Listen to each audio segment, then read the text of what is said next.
guys, this is Heather Gill with Places to Go with Heather Gill. And in this episode of People to Know, I have the privilege of interviewing this guy, Mr. Roy Allen. He is the owner of ZingerZ Comedy FUNdraising. Man, I love your tagline. This is great. You turn funny into money. Thank you so much for being on my show today. Thank you for having me. Awesome. I would love to find out what got you going in comedy, and then how did you come up with this really amazing concept that you have? Well, I was actually used to be in the movie theater business back when there was a movie theater business, Right. and hopefully there will be again. But I wanted to have my own theater, so I went out and I found a small single screen cinema in Belton, Texas. Okay. I raised money, bought it, and everything went wrong, including no projector. So we kind of had no projector to a movie theater. So I had to do something with the building I've already purchased. So it had a stage. So I decided to make it a comedy club. Okay. So that's how I got into the comedy business. It was a standard stand-up comedy club. Okay. Unfortunately, things kept going wrong, and the business shut down within 6 months. Oh. Yeah.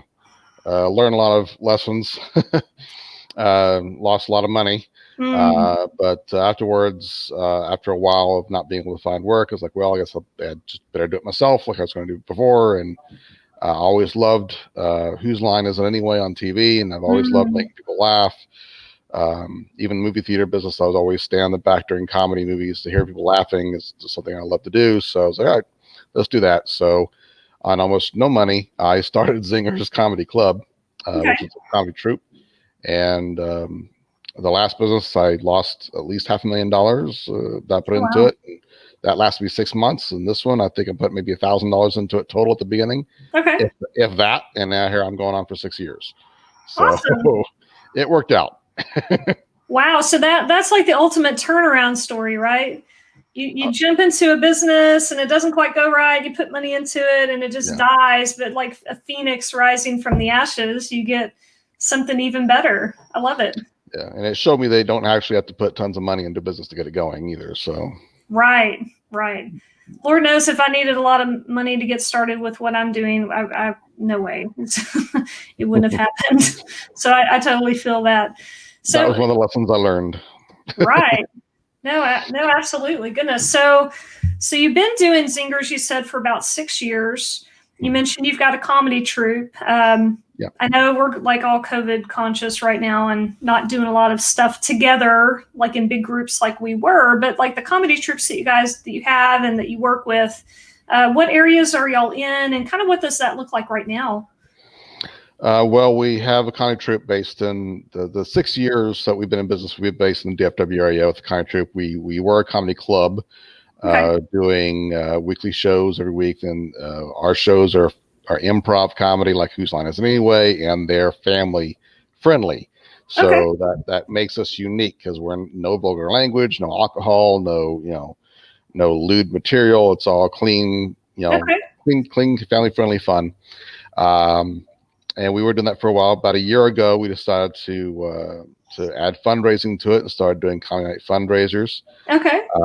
But as far as when COVID hit, unfortunately, that kind of shut everything down because the entire business model was getting people together. So, so since then, we've been kind of struggling. The weekly shows for the comedy club are still closed right now. Okay. But the fundraising aspect is back up and running, and we've already done 2 post-COVID fundraisers. They're both successful. Okay. And we're looking forward to doing more. That's awesome. So the fundraising you're doing right now, I guess, is more like an online type of Zoom style call, I guess? No, they are a hybrid fundraiser. Okay. So it's live. It's a live show that we live stream. So because the thing is, people are tired of being stuck at home, stuck at the screens. A lot of people want to get back out again, but don't have as much to do anymore. So we've designed it to where if you want to get out, you can get out, and we have safety precautions in place. So we have protocols that we put in place to make sure it's a safe environment. We're also working right now on bringing in sanitizing companies to be able to sanitize spaces for events, that kind of thing, to add an extra layer of security. Right. But we also live stream the event, so those who don't feel comfortable getting out quite yet, they can still support the cause by watching and participating from home.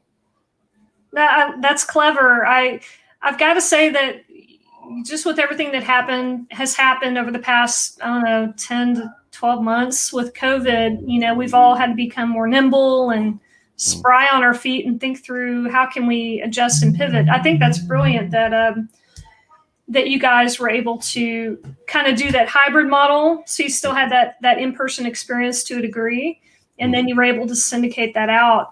So the 2 shows you've done, like, well, let me ask you this. Far. So yeah, of course.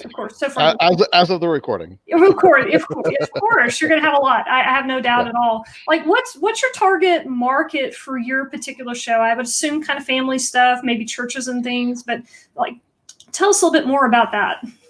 We have 2 fundraisers basically that are Comedy Night fundraiser. We have our standard Comedy Night fundraiser, which is great for nonprofits, churches, schools, youth organizations. You know, anyone who just wants to do a in general fundraiser. Okay. But we also have a theater arts specific fundraiser designed specifically for theater arts programs for schools. All right. Because they get ignored.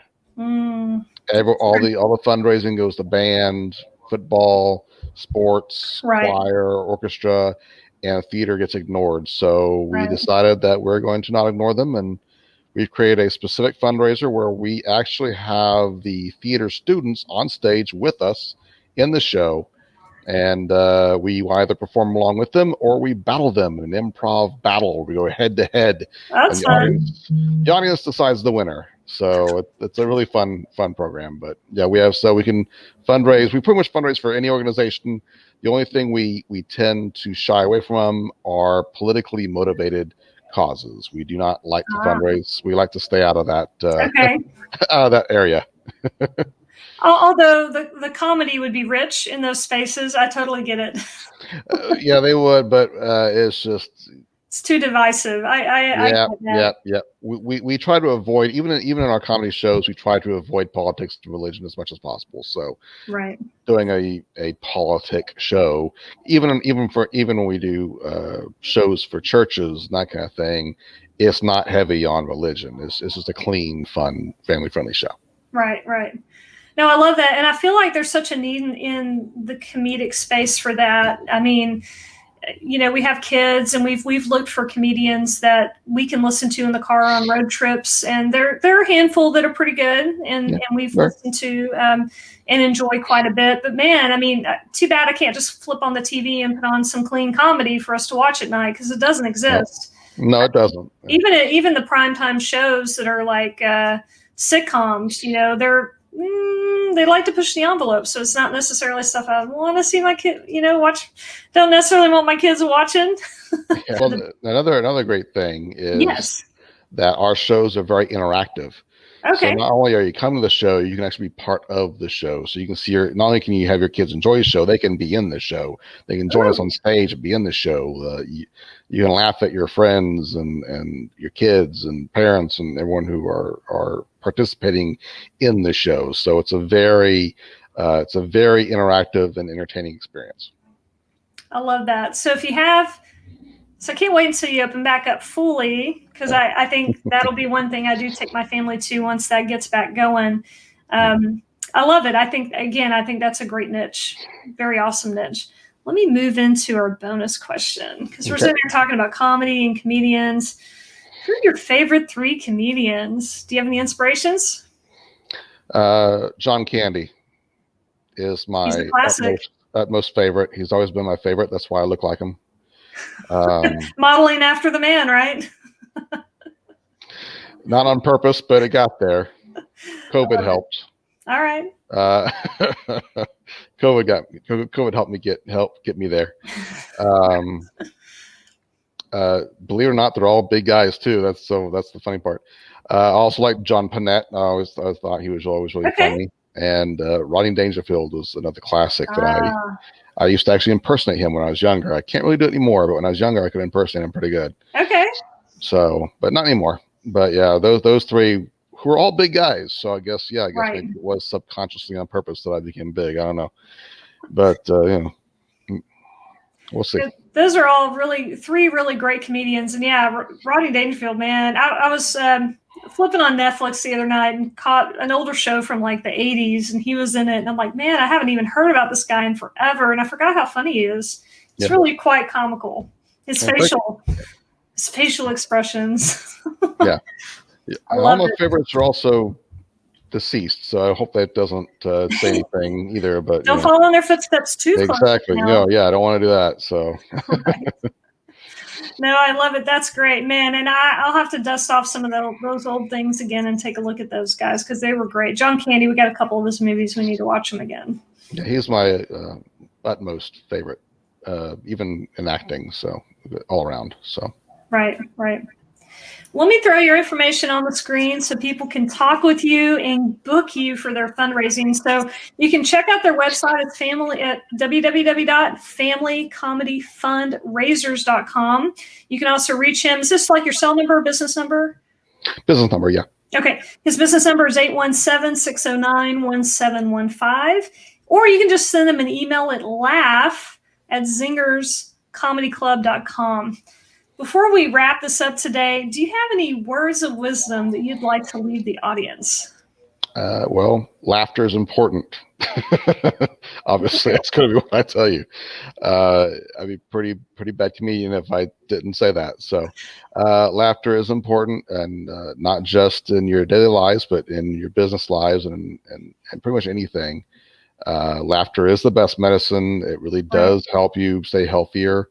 I am what I am right now, which is not great health-wise as far as the physical goes, but I'm fit as a fiddle when you hook me up to machines, so I must be doing something okay.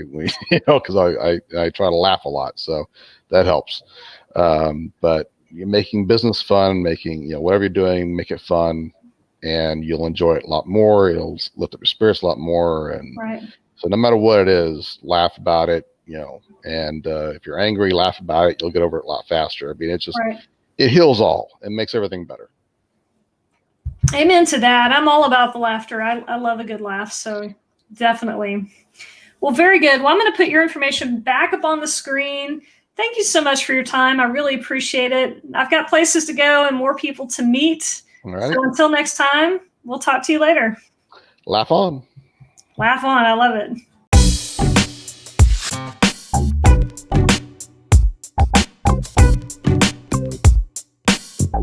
Thank you.